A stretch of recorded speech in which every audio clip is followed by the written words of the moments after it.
Le nouvel an du Muscadet à Clisson se fête en musique et en dansant, mais bien entendu également en le dégustant. Et bon nombre d'amateurs se sont déplacés pour ce nectar sous les halles de Clisson. Une journée que l'on peut qualifier d'extraordinaire.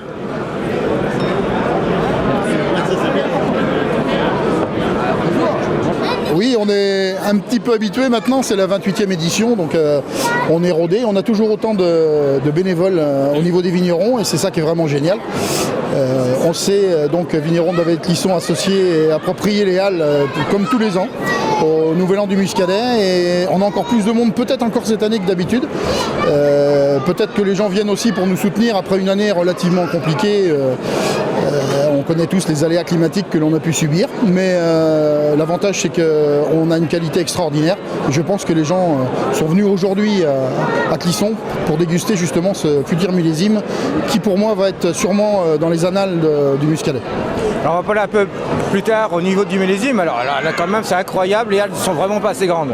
Oui, voilà, il faudrait agrandir les halles. Je sais qu'elles seront bientôt en rénovation, c'est prévu, mais ça ne va pas s'agrandir malheureusement. C'est vrai qu'il faudrait presque pousser les murs, vu le succès qu'a le vignoble, mais c'est aussi grâce à toute la qualité que l'on fait, qui s'améliore d'année en année, je pense, et les gens viennent justement déguster tous ces nectars que l'on peut avoir avec tous les crus communaux qui sont à déguster sous les halles, quoi. Donc effectivement, les gens sont vraiment à la recherche de la qualité maintenant. Oui, bien sûr. On sait qu'on n'a plus le droit de boire beaucoup, donc on boit mieux. Et le fait de boire mieux, tout le monde s'y retrouve. Ça nous oblige, nous, à faire des qualités encore supérieures, même si aujourd'hui, ça va être compliqué de faire mieux. Mais on a des années qui se suivent et qui se ressemblent de plus en plus. Parce qu'aujourd'hui, même si on a des problèmes climatiques, des aléas climatiques, on arrive à faire des grandes choses.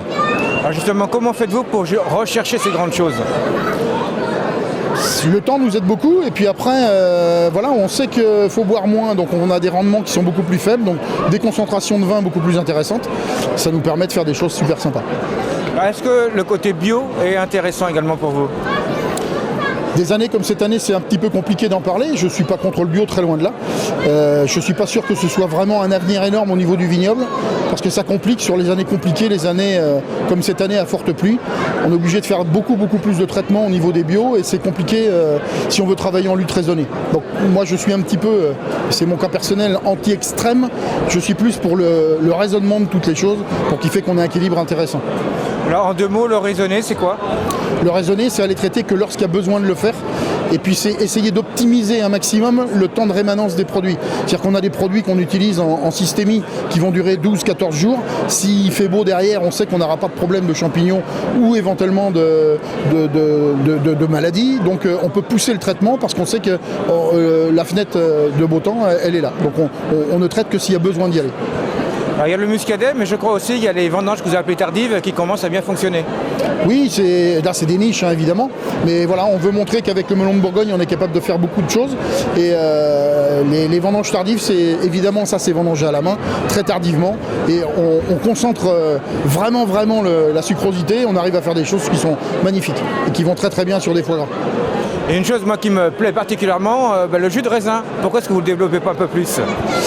Alors pourquoi on ne développe pas le jus de raisin plus que ça ? C'est parce que déjà on n'a pas spécialement de quoi alimenter, ou c'est de plus en plus compliqué sur les difficiles d'alimenter le marché du Muscadet. Donc on préfère quand même faire des choses comme le Muscadet plutôt que de faire des jus de raisin. Cela dit, on en fait tous un petit peu chez nous quand même. Et donc de bonnes perspectives pour le Muscadet dans les années à venir ? Oui, moi je suis optimiste, c'est de nature. Enfin nous, les vignerons de Clisson, on est optimistes en général. Il y a des belles perspectives. Maintenant, il va falloir nous aider à véhiculer l'image du Muscadet partout et de faire déguster aux gens le plus possible de personnes. Parce que, je le dis depuis très longtemps, déguster c'est gagner. Et n'oubliez pas d'aller déguster ce nouveau millésime, sans oublier les précédents, lors des portes ouvertes de nos vignerons en cette fin d'année 2016.